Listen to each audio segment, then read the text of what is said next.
Hey everyone, welcome back to the channel. If you've recently seen that annoying "your mailbox is full" message in Hotmail or Outlook, don't panic. In this full guide, I'll walk you through exactly how to fix the Hotmail storage full issue step by step so you can clear space, keep your important emails safe, and make your inbox run smoothly again. Let's get started. First two things first. Head over to the official Microsoft 365 website. That's outlook.live.com. Click on sign in and enter your Hotmail or Outlook email credentials. Once you're logged in, you'll be taken straight to your mailbox dashboard. This is where we'll manage your storage and clean things up efficiently. Now, go to your inbox because that's usually where most of the space is taken up. At the top right, click filter arrow, sort by size. This helps you quickly find the largest emails taking up storage, usually the ones with attachments. Go through these big emails one by one.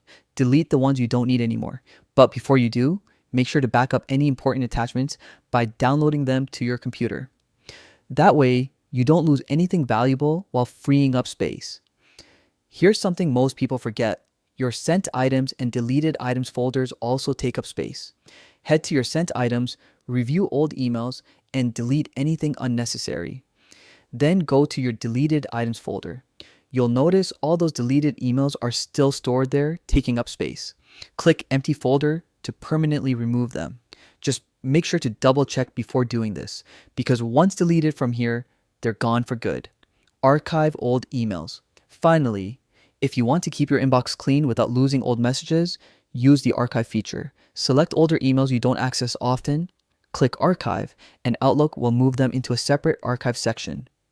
This not only frees up active mailbox space, but also keeps your inbox faster and more organized. It's a great long-term solution if you receive a lot of mail regularly. And that's it. Your Hotmail storage full issue should now be completely fixed.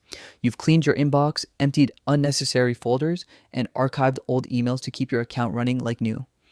If this video helped you, make sure to hit that like button, subscribe for more quick tech fixes, and drop a comment if you want me to cover other Outlook or email related tips. Thanks for watching, and I'll see you in the next tutorial.